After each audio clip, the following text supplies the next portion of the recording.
The morning after, they drew up the terms at the solid oak table, the surface scrubbed clean and smelling of lye soap. Abigail had insisted on it. It was not a matter of charity. She explained in a calm, level voice that allowed no argument. It was a matter of employment. Elias, who seemed to understand the deep current of pride running beneath her words, simply nodded and fetched a sheet of paper, a pen, and an inkpot. His handwriting was a surprise, a series of spare, angular letters that were unexpectedly legible. Hers, in contrast, was a fine, rolling script learned in a Philadelphia schoolroom a world away from this sun-baked kitchen. They laid it out plain.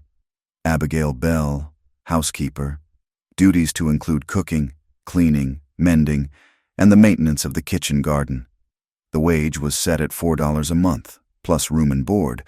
The term of employment was for 3 months, renewable upon mutual agreement. She read it over twice, then took the pen he offered and signed her name. He signed his below it.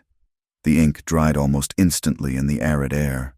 The paper felt solid in her hand, a bulwark against the swirling uncertainty of her life. It was the first decision she had made for herself in a very long time. Her first true task was the garden. It was a sad, defeated square of earth behind the house, choked with weeds and baked to the consistency of a brick. The tomato plants, spindly and pale, drooped in the relentless sun. It looked like a place that had given up. Abigail did not know how to give up. She found a spade and a hoe in the barn, the worn wood of the handles feeling foreign and rough against her palms.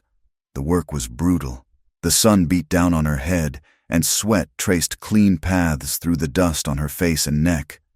But with every weed she pulled, with every swing of the hoe that broke the unforgiving crust of the earth, she felt a piece of her own despair fall away.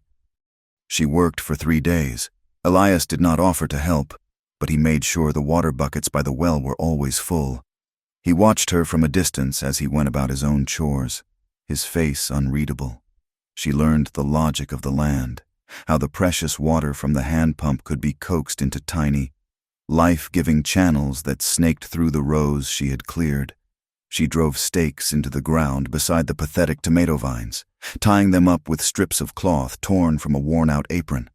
She gathered dry grass and straw from the barn and spread it carefully around the base of each plant, a blanket to hold in the moisture and shield the roots from the heat.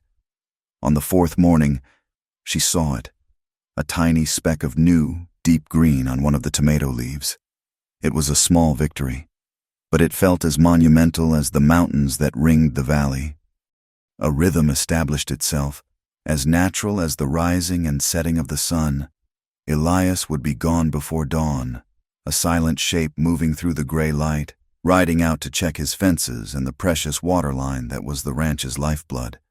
The smell of coffee and frying bacon would greet him when he returned, his hunger sharp. While he worked the ranch, Abigail worked the house. She learned the particular temperament of the old wood stove, how to bank the coals just so to bake a loaf of bread that was golden brown on the outside and soft within. She found his mending basket, a jumble of torn shirts and socks with holes in the heels, and set about making them whole again, her needle flashing in the lamplight. He taught her about the horses. He showed her how to approach Jet, his big black gelding, not with fear but with quiet confidence. He showed her how to brush him down until his coat shone like polished coal. The feel of the horse's powerful muscles beneath her hands a source of steady reassurance.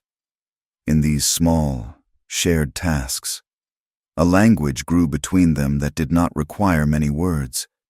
It was a language of mutual respect, of competence, of two people carving out a life in a place that offered no quarter. The trip to Miller's Ford was a necessity. Supplies were low, and Elias needed to speak to a man about some new wire. The journey in the buckboard was long and hot, the wheels churning up a constant cloud of pale dust. The town was little more than a single dusty street lined with raw timber buildings, a saloon at one end and a church at the other. It was a place that felt temporary, as if it were still deciding whether to grow into a real town or be swallowed back up by the prairie. Their arrival caused a stir. Heads turned as Elias pulled the wagon up in front of Dobson's General Mercantile. In a place this small, a new face was an event. And a woman living out at the Rowan Ranch was a mystery worthy of speculation. Mrs. Dobson was a round, sensible woman with kind eyes and flour on her apron. She greeted Elias warmly and gave Abigail a polite, curious nod. "Good to see you, Elias. And this is—" "Abigail Bell," Elias said, his voice flat. "My housekeeper." "Mrs." Dobson simply smiled. "A pleasure to meet you, Miss Bell. You let me know if there is anything at all you need. It is not easy setting up a house out here." There was no judgment in her voice, only a simple, practical welcome. Abigail felt a knot of tension in her shoulders begin to loosen. But the welcome was not universal. As they were leaving the store, a young woman approached them. She was dressed in fine clothes that looked out of place against the town's rough backdrop, her hair perfectly coiled. Abigail recognized her as Sarah Watson, whose father owned the largest ranch in the valley.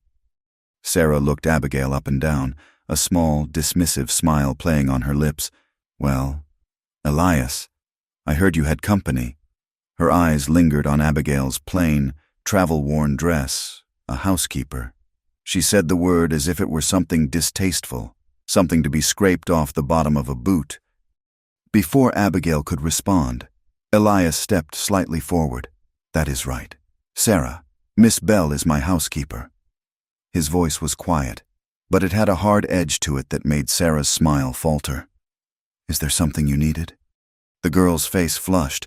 "No, nothing at all." She turned and walked away, her back ramrod straight. Walking back to the wagon, they passed the small white church. A man in a black coat stood on the steps, watching them. He was Reverend Alden, his face weathered by the same sun and wind as everyone else's. He raised a hand in greeting. "Mr.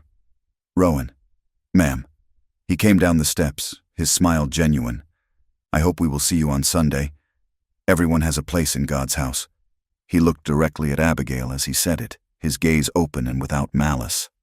Abigail found herself nodding. "Thank you, Reverend. Perhaps we will." The encounter left a bitter taste in her mouth, a reminder that the gate she had been left at was not the only kind of barrier she would face here. The gossip would be like tumbleweeds, blowing through every corner of the valley. A lone woman, living in a man's house. She knew what they would say. She also knew she had no choice but to stand tall and let them say it. That evening, after the simple meal of beans and cornbread was done and the dishes were washed, Elias took a long rifle down from the pegs above the fireplace. He worked the action, the metallic click sounding loud in the quiet room. "You should know how to use this," he said. "It was not a suggestion." He took her outside, into the deepening twilight. The air was cooling, and the scent of sage was sharp on the breeze. He set up an old tin can on a fence post 50 yards away. The rifle was heavy, the oiled wood smooth and cool in her hands. He stood behind her, his presence a solid warmth at her back. "Plant your feet," he instructed, his voice low. "Lean into it. It will kick." His hands covered hers for a moment, adjusting her grip on the stock. His touch was impersonal, the way a teacher's would be. But a strange current passed through her all the same. He showed her how to sight down the long barrel, how to line up the notch with the post and the can. Breathe out slow, and squeeze the trigger. Do not pull it. The explosion was deafening, a shocking crack that shattered the evening calm. The rifle stock slammed back into her shoulder, a hard, jarring blow that made her stagger. The tin can remained on the post, untouched. She was shaking slightly, her shoulder already aching. He did not laugh. He simply took the rifle, reloaded it, and handed it back to her. Again. They stayed out there until the moon was high and the can was a barely visible speck in the darkness. She fired again and again, the report of the rifle echoing off the silent hills. Her shoulder throbbed, and her ears rang, but slowly she learned to control her breathing, to hold the heavy weapon steady, to squeeze the trigger with a slow, deliberate pressure. On her last shot, there was a satisfying ping as the bullet struck the can and sent it spinning into the dust. A rare, small smile touched Elias's lips. Good. That is good enough for now. Later, back inside the lamplit warmth of the kitchen, she made him tea, not the strong, boiled cowboy coffee he was used to, but proper tea, the way her mother had taught her. She heated the water until it was just about to boil, warmed the pot, and let the leaves steep for exactly 4 minutes. She had found a small tin of good black tea in the back of a cupboard in Dobson's store, an extravagance she could not resist. He watched her, his expression curious. As she went through the small ritual, she poured the steaming, fragrant liquid into 2 tin cups. He took a sip, his eyebrows raising in surprise. "That is different," he said. "It is tea," she replied, a hint of a smile in her own voice. "It is what civilized people drink." "Am I a civilized person?" "Miss Bell," he asked, his eyes meeting hers over the rim of his cup. "The jury is still out on that, Mr. Rowan," she said softly. A comfortable silence fell between them. It was a silence filled not with things unsaid, but with a growing understanding. In the vast, lonely expanse of the Montana prairie, in a small house with 2 rooms, 2 people were learning to trust each other. The threat of Silas Hendry was a shadow at the edge of their new life. They would see him sometimes, a distant rider on the ridge that marked the border of their properties, just sitting on his horse, watching. One afternoon, Elias came back from a ride along his northern fence line, his face grim. Hendry was there, he said, pulling the saddle from Jet's back, just sitting there. He did not say much, just mentioned that the air felt dry, said it was going to be a long, hot summer. Elias paused, his hand resting on the horse's neck. Then he said that when the dry season comes, a man has a right to the water that starts on his land, that the creek flows from his property first. He did not need to explain the meaning, the creek that watered his pastures, that filled the trough for his horses. That was the lifeblood of this entire ranch. Had its source on Silas Hendry's land. It was a threat, plain and simple, delivered with a smile. It was a reminder that the land itself could be turned into a weapon.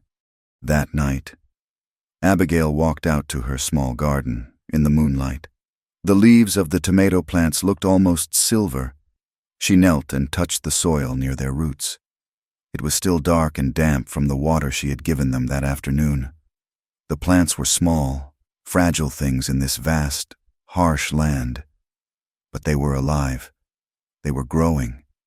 Their roots, she knew, were digging deeper every day, seeking water, holding on, just like her.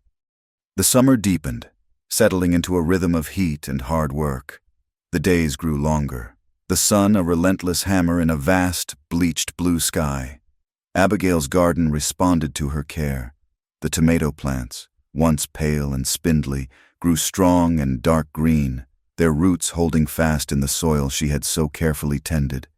Small yellow blossoms appeared, promises of fruit to come.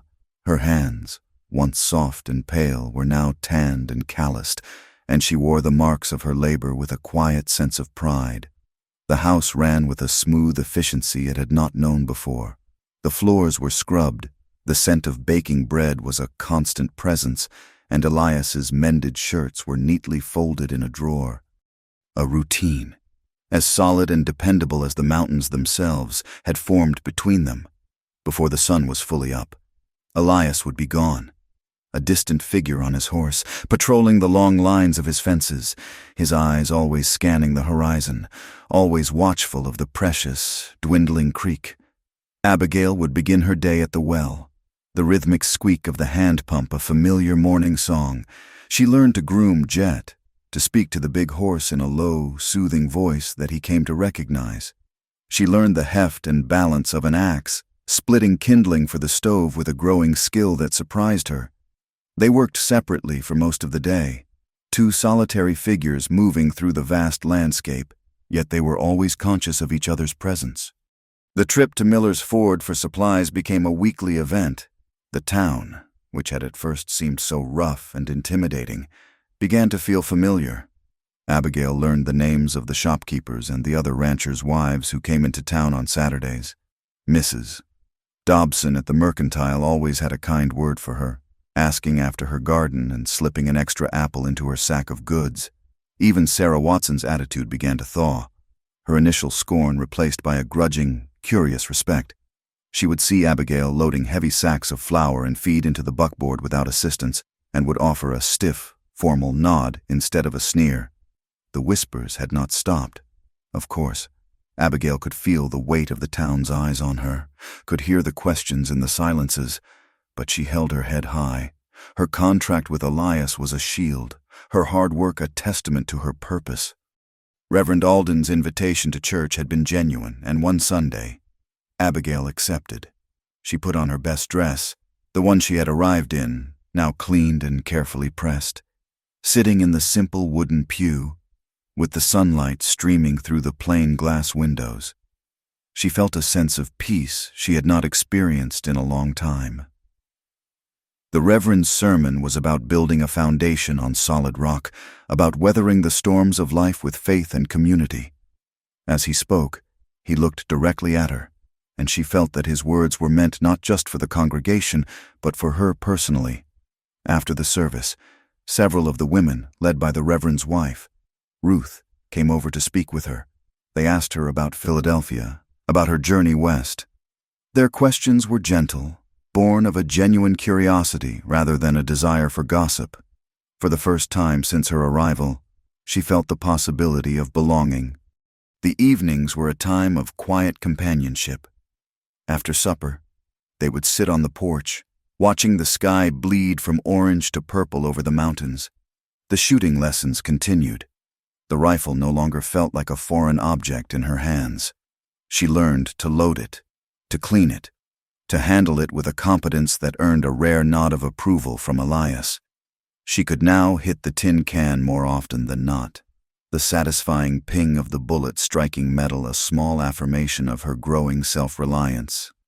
In return, she brought a measure of refinement to his life.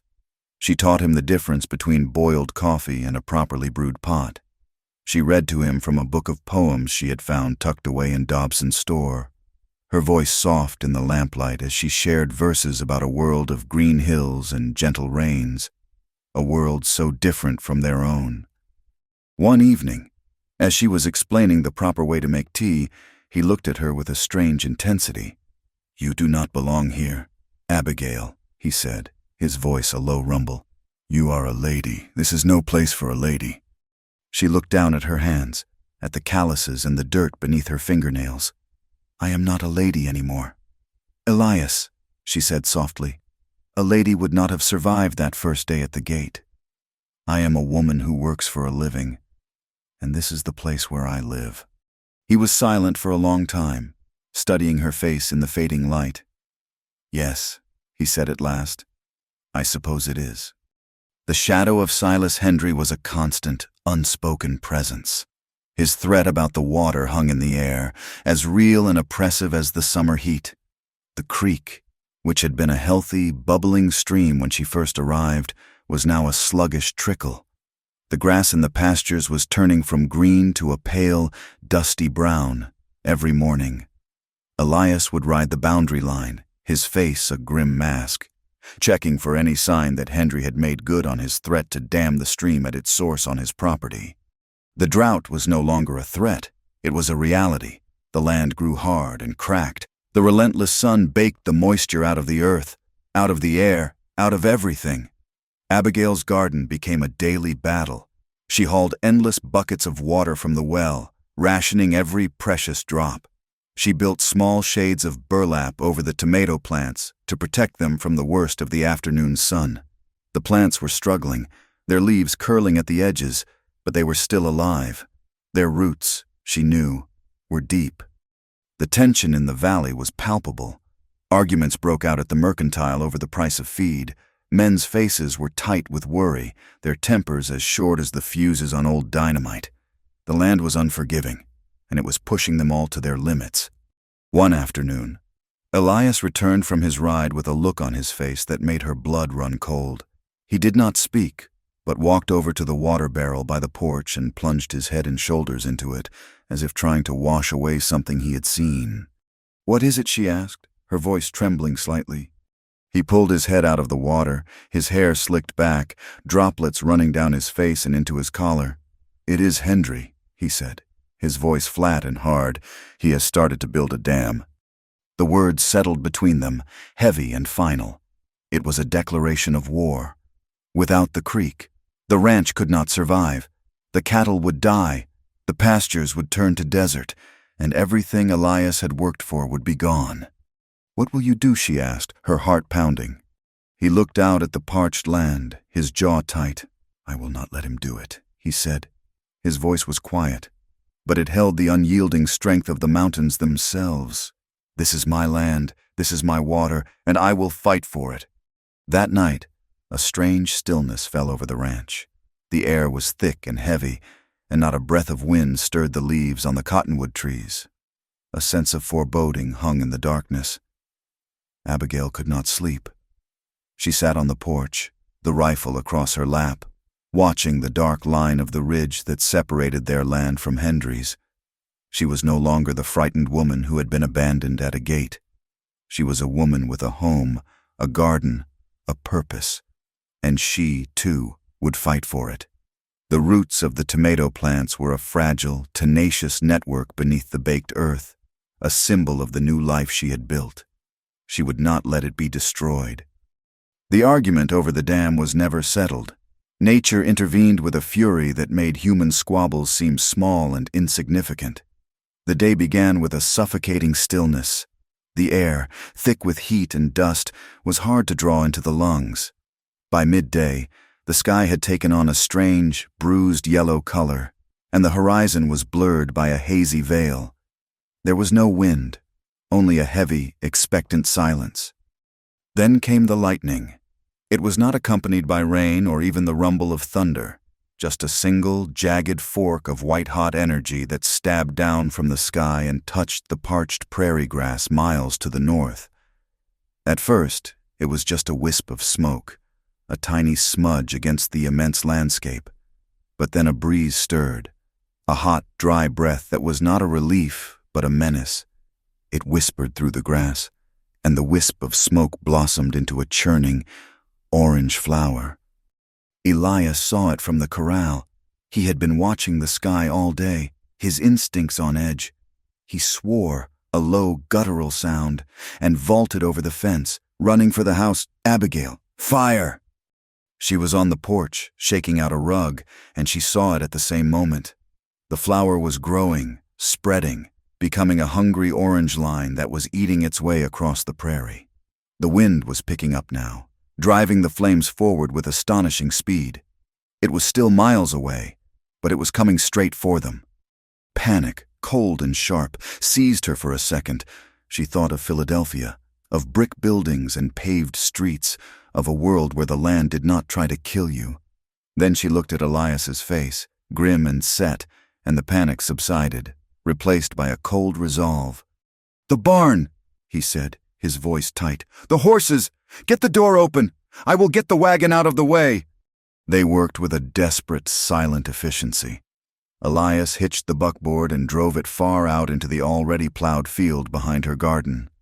A pitifully small firebreak. Abigail ran to the barn, the roar of the approaching fire now a low, continuous rumble, like a freight train in the distance. She struggled with the heavy barn door, her shoulder aching as she heaved it open. And then the wind shifted. It was a sudden, violent gust from the west, and it turned the line of fire into a hook. The right flank of the blaze surged forward, a monstrous, racing wall of flame that was no longer heading for the open prairie beyond them, but directly for the ranch, directly for the barn. The heat hit them first, a physical blow that stole the breath from their lungs. The roar became a deafening, crackling monster. Inside the barn, the horses began to scream. It was a sound of pure terror that tore at Abigail's nerves. Jet was rearing in his stall, his eyes wide and white, his powerful body crashing against the wooden boards. Elias ran toward her, his face streaked with soot, a wet burlap sack in each hand. "Get them out of there. Try to lead them to the field." She ran into the barn, the air thick with the smell of smoke and animal fear. She could barely see through the swirling haze. She went to Jet's stall, fumbling with the latch. He was beyond reason, lost in terror. She reached for his halter, and he shied away, his head tossing wildly. She knew then that she could not force him. She could not fight his panic with her own. She took a breath, the smoky air burning her throat, and she began to sing. It was a hymn her mother used to sing, a simple melody about green pastures and still waters. Her voice was thin and trembling at first, but she forced it to be steady, to be calm. She kept her body relaxed, her movements slow, and she just sang, the simple words a shield against the roaring chaos outside. Jet stopped crashing against the stall. He was still trembling. His nostrils flared, but his terrified eyes focused on her. He stood still, listening. She kept singing, her voice growing stronger, and slowly, she reached out and unlatched the stall door. She did not grab for his halter. She just stood there, singing her song of peace in the heart of the inferno. And after a long moment, the big horse lowered his head and took a hesitant step toward her. Outside, Elias was a demon, a whirlwind of desperate action. He beat at the racing flames with a wet sack, the fire scorching his clothes and hair. He was a single man against a sea of fire, and he was losing. A burning ember carried on the wind landed on the dry shake roof of the barn. A tiny wisp of smoke curled up from the wood, then a small tongue of flame. Just as despair began to set in, he heard it, a sound almost as loud as the fire itself, the thunder of hoofbeats. Over the rise, a dozen riders appeared, silhouetted against the hellish orange glow. It was the valley. Mr. Baxter and his oldest son, Reverend Alden, even Old Man Watson and a handful of his ranch hands. They rode down into the yard, their faces grim, and went to work without a word. A bucket brigade formed, stretching from the well to the house and the barn. Men and women stood shoulder to shoulder, passing the heavy buckets of water with a desperate rhythm. Sarah Watson was there, her fine dress smudged with soot, her face set in a mask of determination, passing buckets to the Reverend's wife without a pause. They were no longer neighbors, no longer individuals with their own grudges and opinions. They were a single organism, united against a common enemy. Suddenly, a woman's shriek cut through the roar of the fire. It was Mrs. Baxter. She was pointing toward a small line shack on the far side of the pasture, a place where her younger children sometimes played. The fire had hooked around it, cutting it off. A ring of flames surrounded the small wooden structure. "My children!" she screamed. "My babies are in there!" For a heartbeat, everyone froze. The shack was 100 yards away, across a field of burning grass. It was a suicide mission. Then Elias moved. He grabbed 2 wet horse blankets from a trough. "Abigail," he yelled, and she was there, at his side, her face pale but her eyes steady. He threw one of the heavy, dripping blankets over her head and shoulders and the other over himself. "Stay right behind me," he ordered. They ran. The heat was like a physical wall, and the smoke was a choking, blinding fog. They ran with their heads down, the wet wool of the blankets their only protection. They reached the shack, the wood already smoldering. Elias kicked the door in. Inside, 3 small children were huddled in a corner, crying, their faces terrified. Abigail did not hesitate.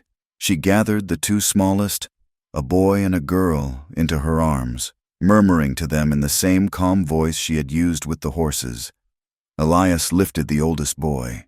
They wrapped the children as best they could in the blankets, and then they ran back through the wall of heat and smoke, back toward the well and the water and safety.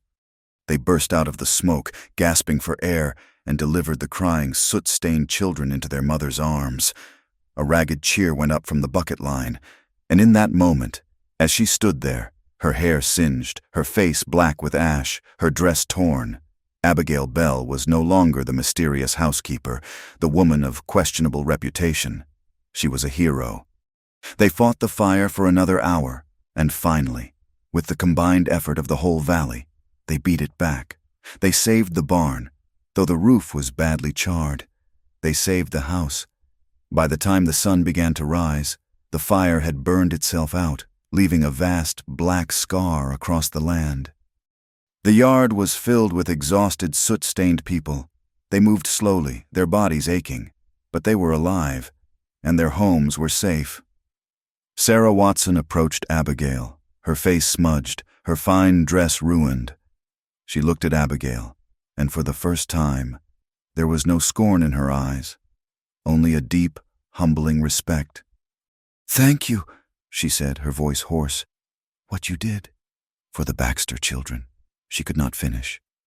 She just nodded, a gesture that spoke more than words, and walked away. Reverend Alden came over, his face weary but his smile kind. The Lord works in mysterious ways.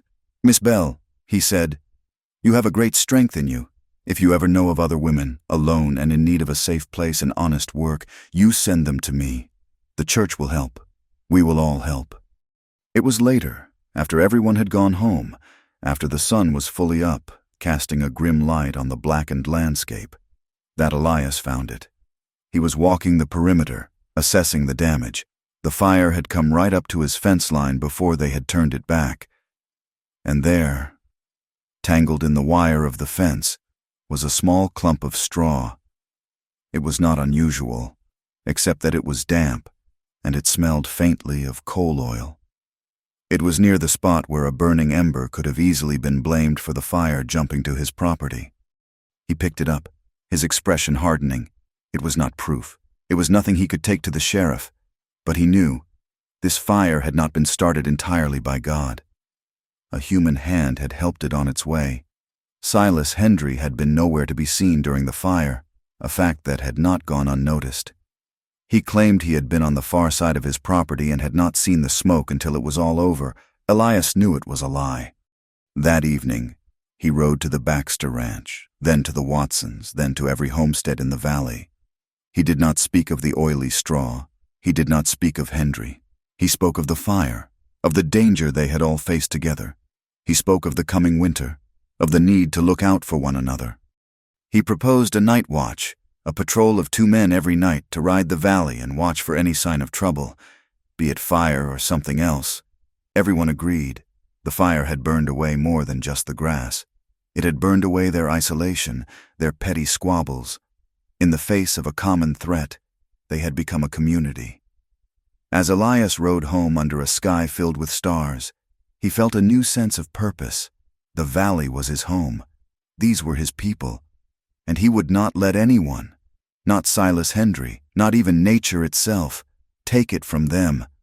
The fire had tested them, and they had not been found wanting. It had been a night of terror and loss, but it had also been a night of courage and of new beginnings. The weeks that followed the fire were a time of strange tranquility. A sense of shared survival had settled over the valley, a quiet camaraderie born of soot and sweat. The blackened scar on the prairie began to show the first tentative signs of healing. A few resilient blades of grass, impossibly green, pushed their way up through the ash. The land, like the people who lived on it, was determined to endure. The night watch Elias had organized became a new ritual of the valley. Men rode in pairs, their silent passage a comfort in the darkness. The patrols fostered a new kind of communication, a low murmur of shared news and concerns that flowed from one ranch to another. And at the heart of this new web of community were Elias and Abigail. Her courage and his leadership had not gone unnoticed. The looks they received in town were no longer tinged with suspicion, but with a deep and abiding respect.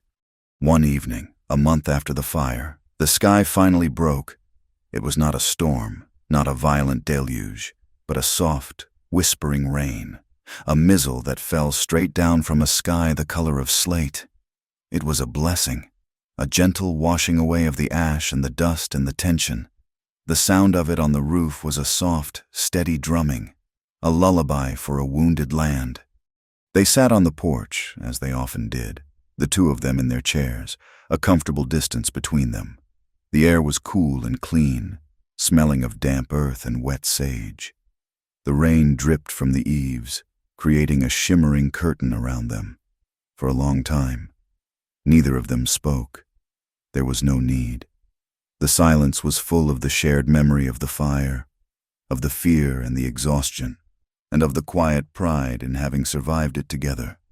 But for Abigail, the quiet brought a question to the surface, a question that had been lurking in the back of her mind for weeks.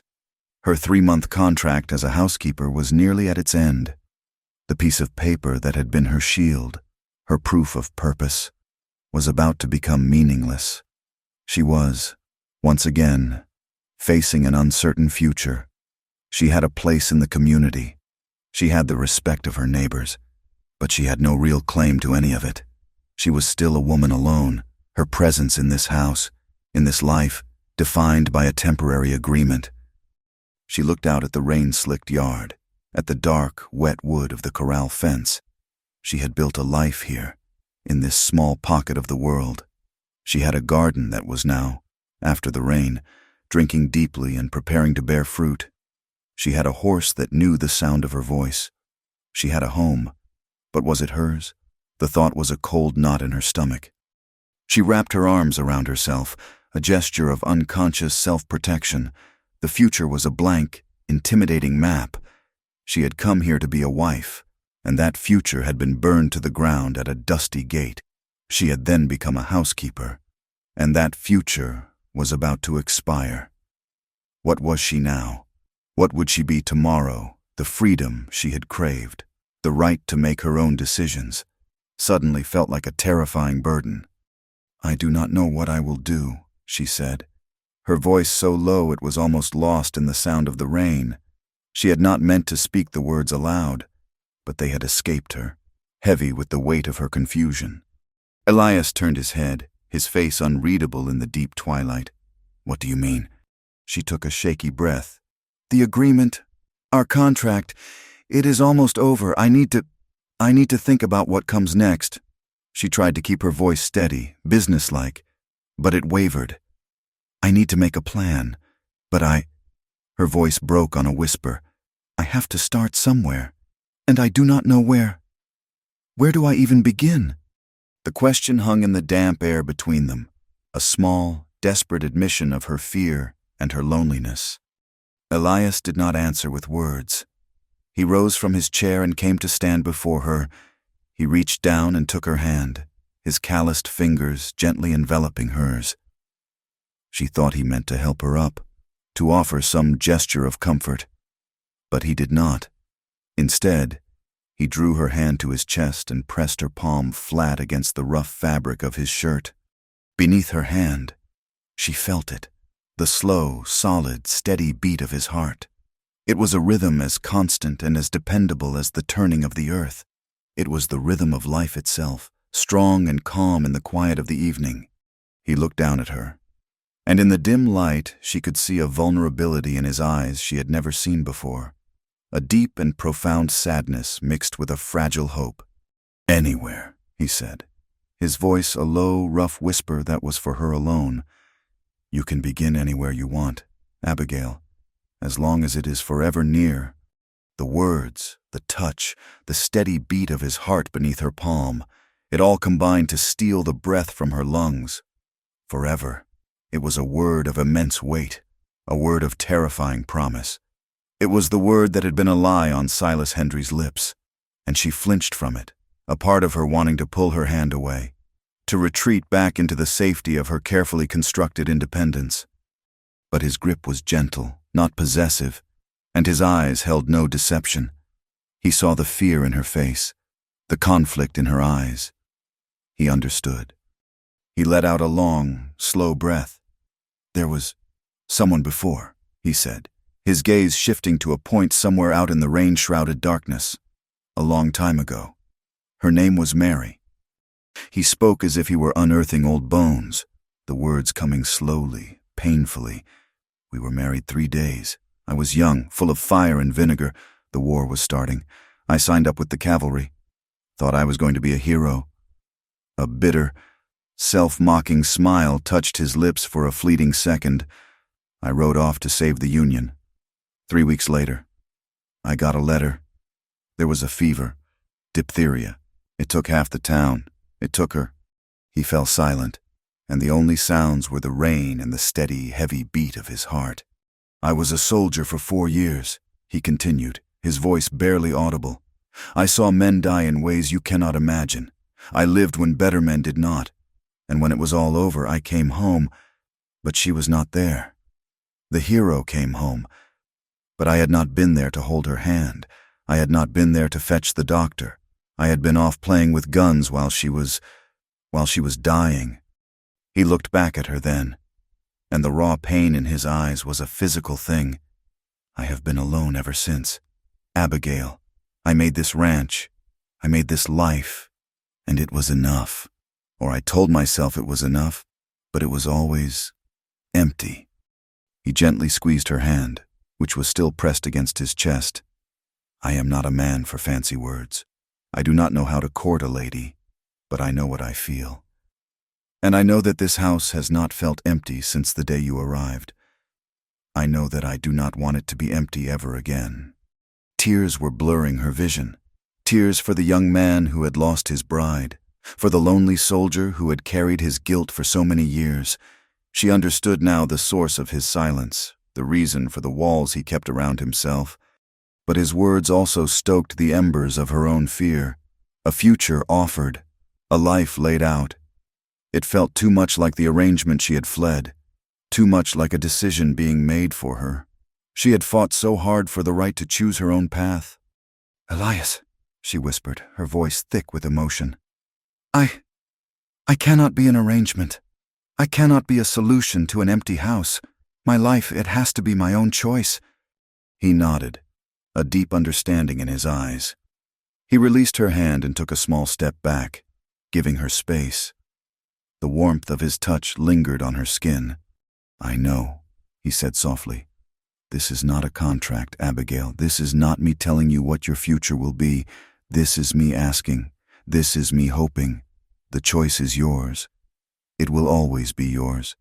Whether you stay for another 3 months as my housekeeper, or whether you choose to stay for another 60 years on different terms, the choice is yours."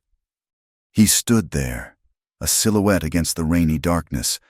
Having laid his heart bare, he had offered her not a cage, but a key. He had offered her not a destination, but a starting point. And he had given her the one thing she valued above all else, the freedom to choose. She looked at her own hand, the one that had felt the steady beating of his heart. It felt different now. It felt stronger. She looked at him, at his honest, patient, waiting face, and she knew. This was not a gate closing behind her, trapping her in a life chosen by another. This was a door, standing open, and for the first time, she was not afraid to step through it. The path beyond was still unknown, but she would not be walking it alone. His heart, his steady, dependable heart, was the truest home she had ever known. The soft rain of that evening seemed to wash the world clean, settling the dust and nourishing the tentative new life that pushed through the ash. It also settled something between Abigail and Elias.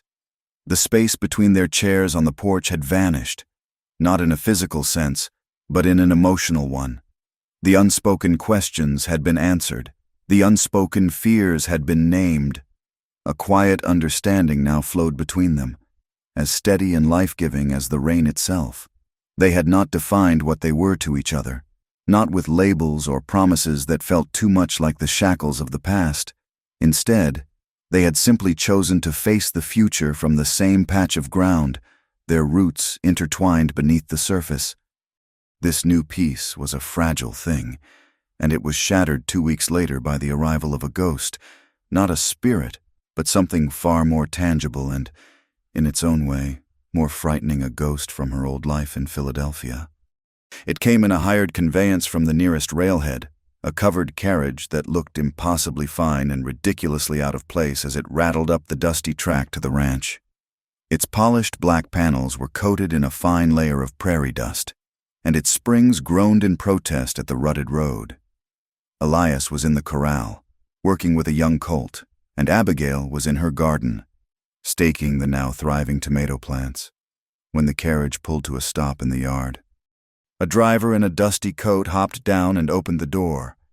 The first person to emerge was a woman in her late 50s, dressed in a traveling suit of dark gray silk that had no doubt been the height of fashion in the East, but looked hot and miserably impractical here. Her face was set in lines of stern disapproval as she surveyed the rustic scene, the simple wooden house, the scorched but recovering land, the rough-hewn fences of the corral. Following her was a man of about 30, handsome in a clean-shaven, well-tailored way. He wore a city suit and polished boots that were already scuffed and gray with dust. His expression was one of concerned pity. Abigail's heart stopped. She felt the blood drain from her face. It was Harold Westbrook and his mother, Eleanor. Harold, the man her father had deemed a suitable match. The man whose polite, predictable, and passionless courtship she had endured for a year before her father's financial ruin and subsequent desperate arrangement with Silas Hendry had rendered it all moot. "Abigail, my dear girl, Mrs." Westbrook declared, her voice carrying across the yard with the authority of a general addressing her troops. She advanced on Abigail as if to rescue her from a den of savages, her silk skirts rustling with indignation. "Thank heavens we found you. We came as soon as we heard of the unfortunate dissolution of your arrangement." Harold hurried to his mother's side, his eyes full of a sympathy that made Abigail's skin crawl. "Abigail, we were so worried. To think of you out here, all alone. It is unthinkable." Elias had vaulted the corral fence and was walking toward them, his movements slow and deliberate. He stopped a few feet away, his presence a silent, solid wall. He was covered in dust and sweat, his sleeves rolled up to reveal his powerful forearms. He looked at the newcomers, his expression unreadable. Then his eyes flicked to Abigail, a question in them. "Mr. and Mrs. Westbrook," Abigail said, her voice surprisingly steady. She wiped her dirty hands on her apron, a simple, automatic gesture that she knew they would see as appallingly common. "This is a surprise." "A surprise is hardly the word for it. Mrs." Westbrook said, her gaze sweeping over Elias with thinly veiled disgust before dismissing him entirely. "It is a rescue.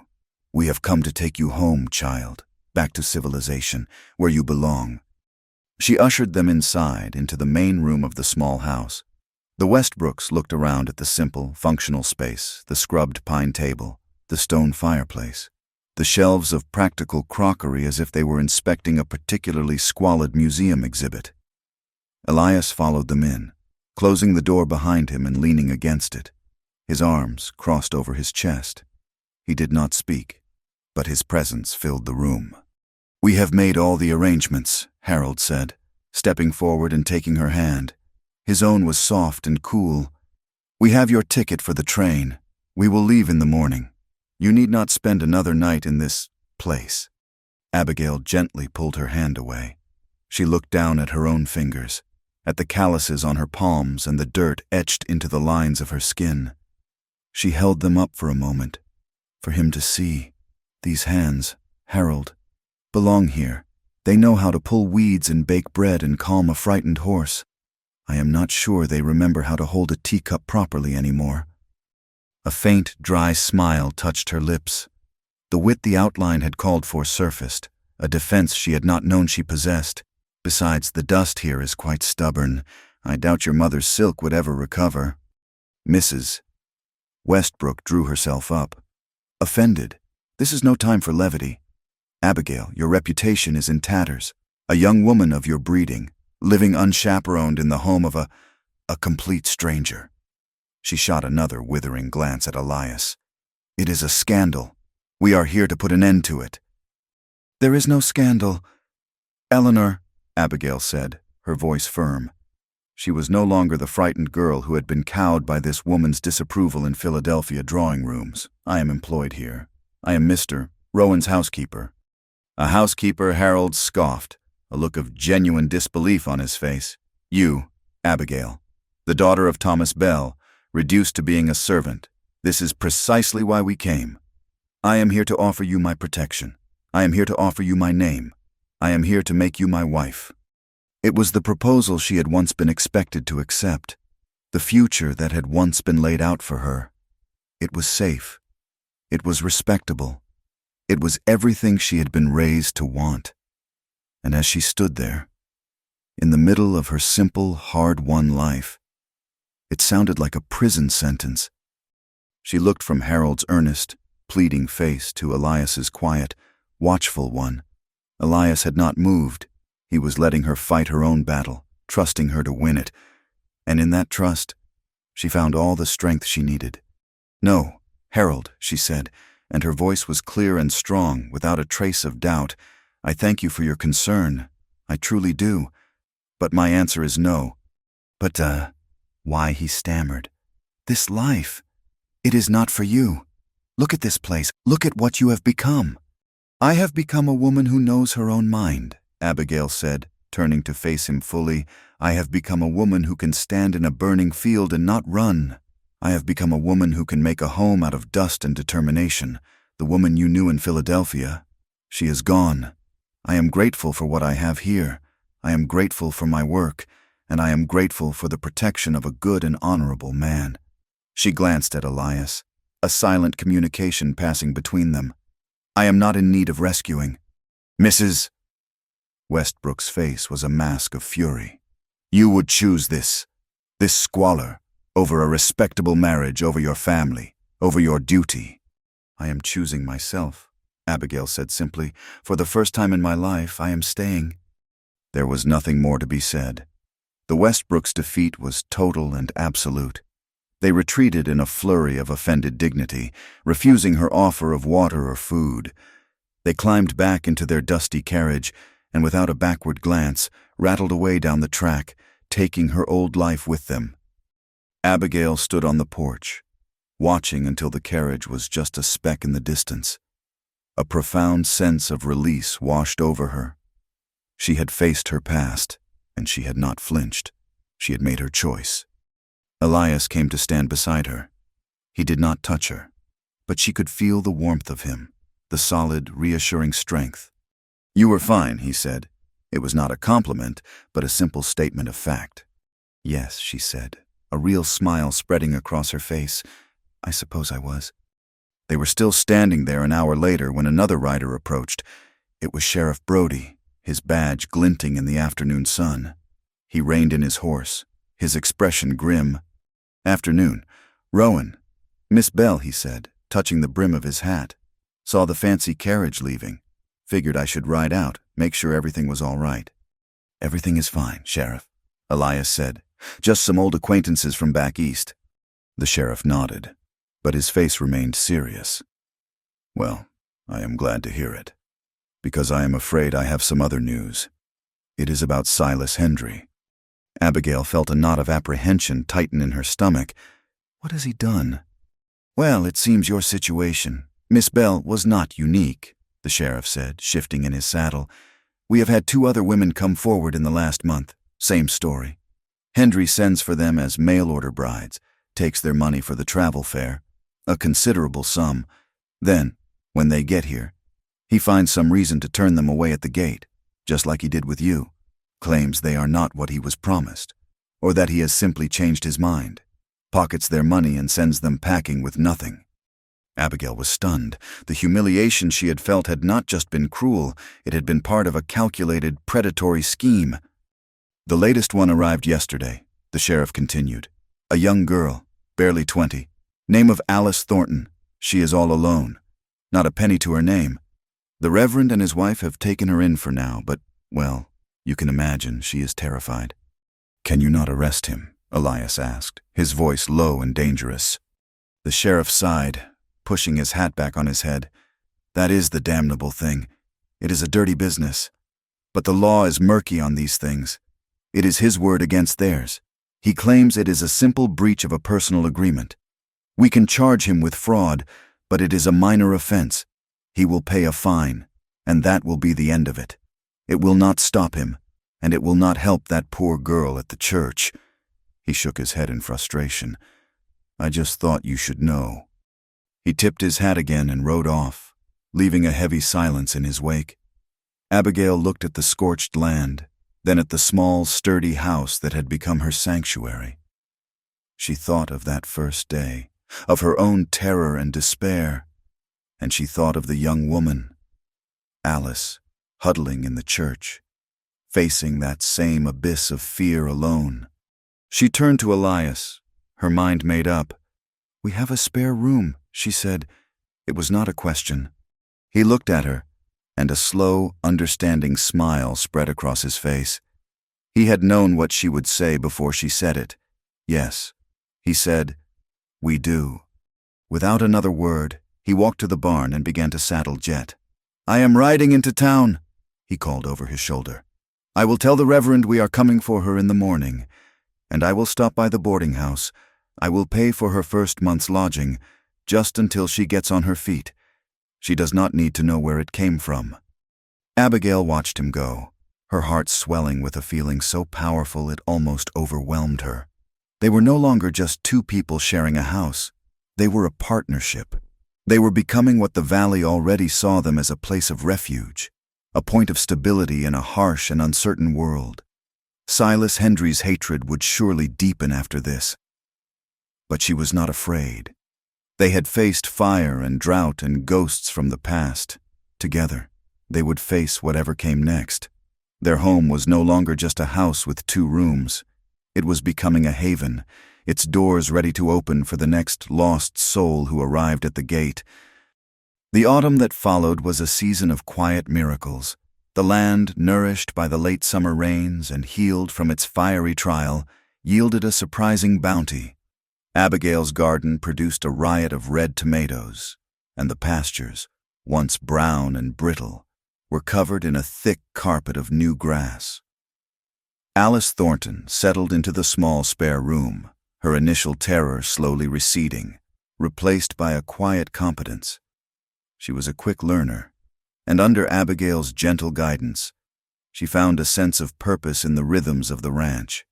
The 2 women worked side by side, a silent understanding passing between them.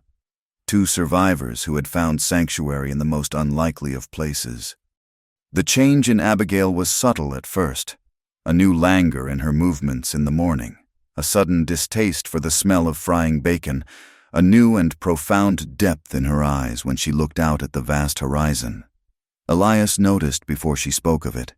He saw it in the way she would pause in her work and place a hand on her stomach, a small, unconscious gesture full of wonder and apprehension. She told him one evening as they sat on the porch, watching the first skeins of geese fly south against a sunset sky of bruised purple and gold. "Elias," she began, her voice soft, "there is something you should know." He turned to her, his face calm, but she saw the fierce, protective light flare in his eyes. He already knew. "We are to have a child," she said, the words feeling momentous and strange on her tongue. He did not speak for a long time. He simply reached out and took her hand, his thumb stroking the back of her knuckles. When he finally found his voice, it was rough with an emotion she could not quite name. "Are you well?" he asked. "Do you need a doctor?" She smiled, a genuine, radiant smile. "I am very well, and it will not be for many months yet." From that day on, a new and comical element entered their lives. Elias's overwhelming, clumsy, and utterly endearing protectiveness. He declared that she was forbidden from lifting anything heavier than a book. He tried to stop her from working in the garden, from splitting kindling, even from kneading bread, convinced that any exertion would bring her harm. "Abigail, you must rest," he would say. His brow furrowed with a comical gravity as he tried to take a bucket of water from her hands. "Elias," she would reply, holding fast to the handle, her voice full of a fond exasperation. "I am with child. I am not made of glass. A little work is good for me, for both of us." The valley watched their quiet courtship and the new life growing within Abigail with a gentle, proprietary approval. They were their own now, the stoic rancher and the courageous woman from the east. They belonged to the land and to the community that had claimed them. Winter came not with a whisper, but with a roar. It descended from the mountains like a white wolf, swift and merciless. The temperature plummeted and the sky turned a hard, unforgiving gray. The first snows were light, a dusting that turned the world to monochrome. But soon the real storms began, blizzards that howled for days. burying the fences and piling drifts as high as the house. The world shrank to the circle of warmth cast by the stone fireplace. Alice, Abigail, and Elias created a small, self-sufficient universe within the four walls of the house. They baked. They mended. They read aloud, their lives measured by the rhythm of the howling wind outside. It was during one of these great storms that the true test came. It began in the afternoon, a blizzard that slammed into the valley with a sudden, shocking violence. The wind was a physical force, a battering ram that shook the sturdy little house to its foundations. Snow fell so thick and fast that it was impossible to see more than a few feet from the windows. The world vanished into a churning vortex of white. And it was then, with the storm at its most ferocious, that Abigail's labor began. It started with a dull ache in her back, an ache she at first dismissed as a strain from her work. But the ache grew, coiling into a tight, insistent rhythm. She looked at Elias, her eyes wide, and he saw the truth in them. Panic, cold and sharp, flashed across his face. "The doctor," he said, his voice tight. "I have to get the doctor." "No," Abigail said, her voice strained but firm. You would not make it a mile in this. No one could." She was right. It was a suicide mission to even attempt it. The town, the doctor, might as well have been on the moon. They were utterly, completely alone. Elias, a man who could face down fire and drought and the threat of armed men without flinching, was terrified. He paced the floor like a caged animal, his face pale, his hands clenching and unclenching at his sides. He was a master of his land, of his horses, of his own strength, but in this, he was utterly helpless. As the hours passed, it became clear that this was not to be an easy birth. Abigail's labor was long and hard, and a new, sharp note of fear began to creep into her exhaustion. Something was wrong. The rhythm was off, the pain in the wrong places. Suddenly, a thunderous banging at the door cut through the howl of the wind. Elias grabbed the rifle from its pegs, his face a grim mask, convinced it could only be trouble. He cracked the door open, and a blast of snow and wind roared into the room. Through the swirling white, he saw a figure, bundled in blankets, and then another, a man half carrying a woman. It was Mr. Baxter, his face red with cold, supporting a woman so covered in snow she was barely recognizable. Behind them were two of their children. It was Margaret Henley, a widow whose husband had been lost in a mining collapse years before. Her small cabin was on the other side of Baxter's Creek, and she had been visiting them when the storm hit with its full, unexpected fury. The Baxters' roof had partially collapsed under the weight of the snow, and in desperation, they had made a run for the nearest, sturdiest shelter they knew, Elias Rowan's ranch. They stumbled inside, bringing the frozen breath of the storm with them. Alice hurried to take the children, stripping off their wet things and wrapping them in warm blankets by the fire. Margaret Henley pulled the shawl from her head, her face weary but her eyes sharp and intelligent. She was a woman who had known hardship and had not been broken by it. Her gaze fell on Abigail, who was leaning against the table, her face pale and beaded with sweat, a low groan escaping her lips. Margaret's expression changed in an instant. All weariness vanished, replaced by a focused, professional calm. She crossed the room in 3 strides. "How long has she been in labor?" she asked Elias, her voice leaving no room for argument. "Since afternoon," he stammered. Margaret placed a gentle, expert hand on Abigail's swollen belly, her brow furrowing in concentration. She felt for a long, silent minute. "The baby is not turned," she said, her voice low but clear. "It is lying sideways. It will not be born this way." The words struck Elias like a physical blow. He looked at Abigail, at the fear that was now naked in her eyes, and a wave of pure, helpless terror washed over him. Margaret took charge. She was no longer a guest, a refugee from the storm. She was a commander in a battle for 3 lives. "Elias," she snapped, her voice cutting through his panic. "I need water, lots of it, boiled, and clean cloths, all you can find. Alice, keep the fire hot, and keep those children quiet." The house was transformed. The men, Elias and Mr. Baxter were relegated to the role of supplicants, hauling water and wood, their strength suddenly useless in the face of this elemental female mystery. Margaret's calm authority filled the small space. She spoke to Abigail in a low, soothing voice, her hands gentle but firm as she worked. She had Abigail lie down, and with a skill born of hard experience in mining camps where doctors were a luxury, she began the slow, painful process of trying to turn the baby.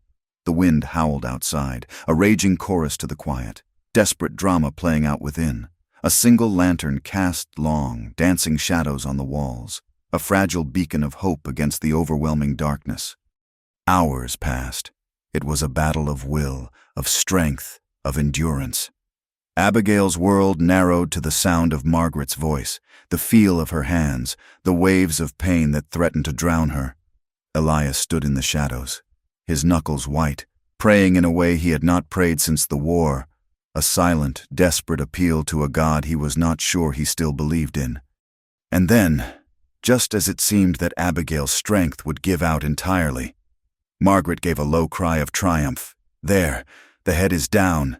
Now, Abigail, now you must push. With a final, heroic effort, a cry that was part pain and part victory, Abigail bore down, and into the storm-filled silence, a new sound was born, a thin, wavering but miraculous cry, the sound of a new life. Margaret cleaned the baby and wrapped her in a clean cloth, her movements efficient and tender. "You have a daughter," she said, her voice thick with emotion, as she placed the tiny, perfect bundle in Abigail's waiting arms. Tears streamed down Abigail's face as she looked at her child, at the tiny, wrinkled face and the thatch of dark hair.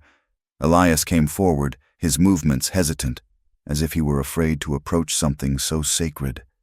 He looked down at his daughter, and the hard, stoic mask he had worn for so many years simply crumbled. He reached out a trembling finger and touched the baby's cheek, his face a study in pure, unadulterated awe. The storm broke with the dawn, the wind died, and a profound, holy silence fell over the world, which was now buried under a thick, pristine blanket of white. The sun rose into a clear, cold sky, and its light streamed through the window, illuminating the small tableau within. They named her Grace, for she had been born by the grace of God, and through the grace of a good woman's skill and a community's strength. In the days that followed, as the valley dug itself out, a new reality took shape. The experience had forged a bond between them that was stronger than blood. Margaret Henley did not return to her isolated cabin. The Baxters, with help from Elias and other neighbors, helped her build a new, sturdier one on a small rise overlooking the Rowan Ranch. Alice, who had found a passion and a talent for teaching, began to work full-time with Reverend Alden, living in a small apartment they built for her behind the new schoolhouse. A triangle of support had formed, 3 households, 3 small hearths, with the Rowan Ranch at its center. It was no longer a collection of individuals seeking shelter, but a community, a family, bound not by law or by blood, but by the shared experience of surviving the long, dark night and welcoming the dawn. The single lantern that had burned in the window through the blizzard had become a symbol of their new life, a beacon of hope, of resilience, and of a family that had been chosen, not given. Spring thawed into summer, and with the new grass came a new kind of threat, one that did not ride in on a storm or a prairie fire, but in a polished carriage drawn by 2 perfectly matched gray horses. The man who stepped out of it was named Jacob Sterling. He was dressed in a fine wool suit that was too warm for the season, and his hands were soft and uncalloused. He did not look like a wolf, but he had the same predatory stillness in his eyes. He introduced himself as a representative of the Eastern Iron Syndicate, the railroad. He explained with a smile that did not reach his eyes, was coming through the mountains, and with it would come progress and prosperity. His syndicate was investing in that future. They were buying land, securing resources, building the foundation for a new era. He sat at their kitchen table, the same table where they had signed their housekeeper agreement and made his offer. He named a sum of money so large it seemed fantastical, an amount that could transport them back to a world of comfort and ease, far from the hardships of this life. It was, he said, a price no sane man could refuse. Elias listened, his face a granite mask, but it was Abigail who answered. She held the sleeping Grace in her arms, her presence a quiet anchor in the room. "Mr. Sterling," she said, her voice calm and level, "this ranch is not for sale. It is our home." Sterling's smile tightened at the edges. "Madam, with all due respect, everything has a price. This is a generous one. It would be unfortunate if you were to miss such an opportunity. The future can be a rather turbulent thing in these parts. A man needs friends. He needs to know which way the wind is blowing." He stood up, placing a gloved hand on the table. "I will be in Miller's Ford for a week. I trust you will reconsider." The night after he left, 10 head of their best cattle vanished. There was no sign of a struggle, no tracks to follow. They were simply gone, swallowed by the darkness. A week later, Elias found one of his young calves lying dead by the spring that fed their main water trough. The water had a faint, metallic sheen to it and a bitter, unnatural smell. The message was clear, and it was written in the language of poison and theft. The final warning came on a moonless night, the patrol that Elias had organized, the new fabric of the valley's security, saved them. 2 riders, Mr. Baxter's oldest boy and one of the Watson hands, saw the flicker of light near the barn. They rode in hard, yelling, and found a pile of oil-soaked rags smoldering against the north wall. They stamped it out before the flames could take hold. But the intent was as plain as the lingering smell of coal oil. This was no longer about intimidation. This was an attempt to burn them out, to destroy everything they had, to perhaps even take their lives. The next day, every rancher in the valley gathered in Elias's yard. The anger was a low, dangerous hum. They were men of peace. But they were also men who had carved their lives out of an unforgiving wilderness. They would not be driven from their homes by a wolf in a silk suit. That day, the Miller's Ford Cattlemen's Alliance was officially born. They drew up a charter, each man pledging a portion of his herd and his income to a common fund. They would hire their own guards, create a formal armed patrol, and most importantly, they would fight Sterling not with guns, but with his own weapon, the law. They voted to send a wire to the territorial capital, requesting the presence of a United States Marshal. But they all knew it was not enough to have real power, to have a voice that the law would listen to. They needed to be more than just a collection of homesteads. They needed to be a town. The push to incorporate Miller's Ford was swift and determined. Reverend Alden drew up the petition, and every man and woman of legal age signed it. They needed a mayor, a leader to be their voice and their shield, in the church, which served as their meeting hall. Every eye turned to Elias Rowan. He refused. He stood before them, his hands shoved in his pockets, his shoulders hunched with a discomfort that was almost painful to watch. "I am a rancher," he said, his voice rough. "I am not a politician. I do not know about laws and charters. I know about horses and cattle and the land. Pick someone else." But no one would. That night, after he had retreated into a shell of stubborn silence, Abigail came to him. She did not argue or plead. She simply stood before him, holding their daughter, and spoke the truth. "This is not about politics, Elias," she said softly. "This is about this." She touched Grace's soft cheek. "This is about her future. It is about building a place where she can be safe, where the law is a shield for everyone, not just a club for the rich. The man they need is not a politician. They need a man of honor. They need a man who will stand for what is right, even when it is hard. They need you." He looked at his daughter, sleeping peacefully in her mother's arms, and he knew she was right. His reluctance was a luxury he could no longer afford. He agreed. While Elias was being pushed into the role of mayor, Abigail was creating a new kind of power for herself. She gathered the women of the valley, Sarah Watson, Margaret Henley, Ruth Alden, Mrs. Baxter. They met in Abigail's kitchen, and while their husbands were forming a cattlemen's alliance, they formed a civilizing one. They drafted their own petitions, not for patrols and marshals, but for a new schoolhouse, a building dedicated to learning, not just a corner of the church. They planned for a small clinic, a clean, safe place for the sick to be cared for, and for new life to be brought into the world. They established a fund, pooling their own meager resources to support the widows and orphans of the valley, a network of care that would catch anyone who fell. They were not just securing the land, they were building a society. The official hearing was held in the saloon, the tables cleared away, the air thick with the smell of stale beer and nervous sweat. The United States Marshal, a tall, quiet man with cold eyes, stood by the door. A traveling circuit judge, a man named Peters, presided, his face stern and impartial. Jacob Sterling was there, flanked by a lawyer from back east whose suit was even finer than his own. Sterling looked confident, amused, as if this were all a quaint, provincial drama that would soon be over. The valley had pooled its money and hired its own lawyer, a man from the territorial capital named Finch. He was a small, balding man, but his eyes were sharp, and his voice was clear and strong. He began to call his witnesses, one by one. Ranchers took the stand, telling the same story: a generous offer from Mr. Sterling, a polite refusal, and then a string of misfortunes. Missing cattle, fences cut, haystacks that mysteriously caught fire. The heart of their case was not in the stories of intimidation, but in the dry, factual evidence Finch had painstakingly compiled.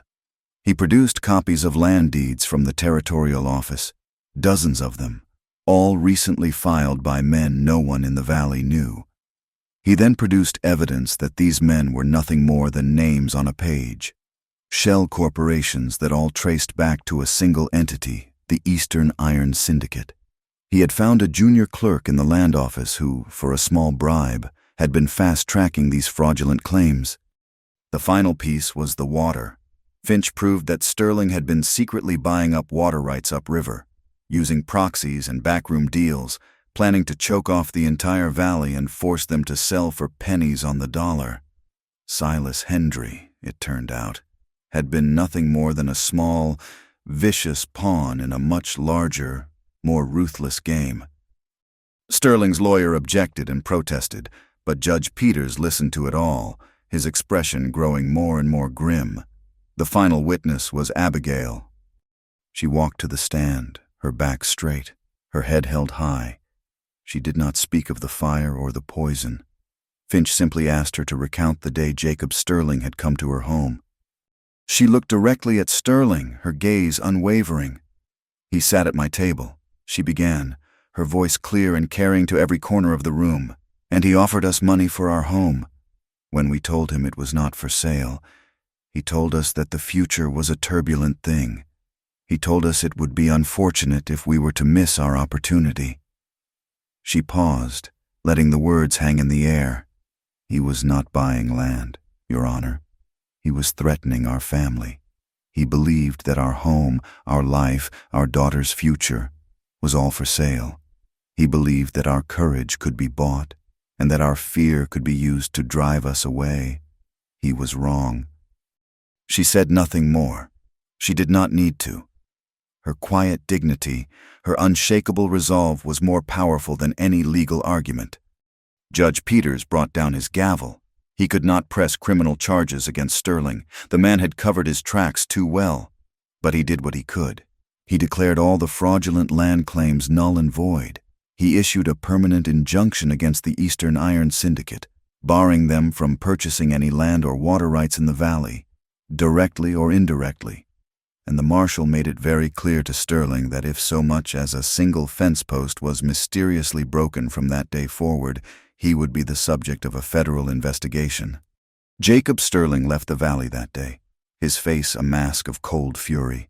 His power was broken. The community had won. But there was one last piece of unfinished business. As the town was celebrating their victory, word came: Silas Hendry, perhaps in a last desperate act of spite, had taken 2 men and had gone to the head of the creek. He was building a dam. Elias did not ride out alone. the newly formed Cattlemen's Alliance, 20 strong, rode with him. They found Hendry and his men working feverishly, piling rocks and logs, choking the life out of the stream. There was no gunplay. There were no threats. Hendry looked up and saw the 20 riders on the ridge, their faces hard and uncompromising, and his fight just seemed to drain out of him. He was a bully, and his power had always depended on his victims being isolated and afraid. The men of the valley dismounted. They did not speak to Hendry. They simply walked to the creek and with their bare hands began to tear the dam apart. Sheriff Brody arrived a few minutes later. He took in the scene: the illegal dam, the united force of the valley's ranchers, and the defeated slump of Silas Hendry. He walked over to Hendry and, for the first time, snapped a pair of iron cuffs on his wrists. "Silas Hendry," the sheriff said, his voice full of a weary satisfaction, "I have a warrant here for your arrest on multiple counts of fraud. I think it is time you and I had a long talk." That night, in the small room that now served as the mayor's office, Elias sat at his desk. On it lay a stack of papers and a heavy iron stamp, the official seal of the incorporated town of Miller's Ford. Abigail came in, carrying Grace. He looked from the seal to the land registry book on his desk, to his wife and child. The fight for this land, he realized, had changed. The battles of the future would be won not just with rifles and resolve, but with laws and ink and the undeniable power of a community that had drawn a line in the dust and declared, with one voice, that this was their home. The victory in the saloon was not loud. It was a deep, collective sigh of relief, the release of a tension that had been coiled in the valley's gut for months. The departure of Jacob Sterling left a void, but it was a clean, healthy space, ready to be filled not with fear, but with the slow, deliberate work of building a future. Elias wore the title of mayor like a poorly fitting coat, shrugging it off whenever he could to return to the familiar comfort of his ranch work. But in the small office they had set up for him in town, he signed papers and presided over meetings with a quiet gravity that commanded more respect than any politician's bluster. The final, ugly chapter of Silas Hendry's presence in the valley closed not with a bang, but with the dry rustle of legal papers, with Hendry in federal custody awaiting trial for his litany of frauds. His land and assets were seized and put up for public auction. On the day of the sale, the whole town gathered in front of the sheriff's office. There was a strange, subdued atmosphere, not of celebration, but of solemn purpose. When the auctioneer called for bids on the 640 acres of the Hendry Ranch, a long silence fell. Then Elias raised his hand. Another man, a speculator who had smelled opportunity, made a counterbid. The price crept up, but Elias simply kept bidding, his face calm, his gaze fixed on the horizon. In the end, the speculator shook his head and walked away. The land was theirs. They did not buy it for the grass or the water. They bought it for the gate. A week later, a party of men rode out to the old Hendry place. Elias was at their head, but this was not his command. It was a community decision. They brought with them axes and crowbars and a team of strong draft horses. They did not just unhinge the gate where Abigail had stood in her wedding dress. Her world shattered. They tore it from the earth.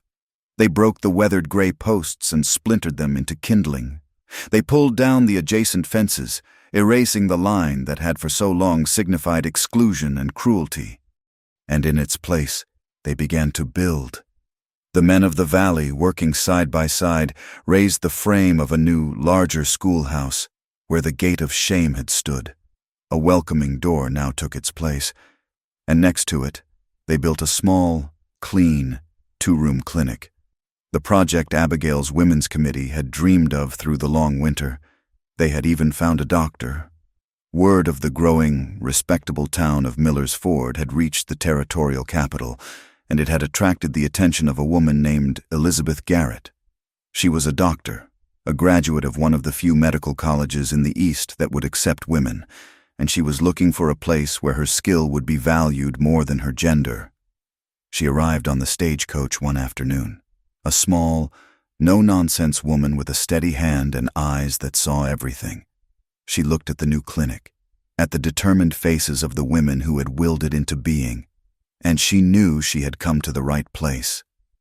As the school and clinic rose, so did another, smaller structure, Alice Thornton, who had blossomed from a frightened girl into a confident and beloved assistant teacher, had given birth to a healthy baby boy she named John.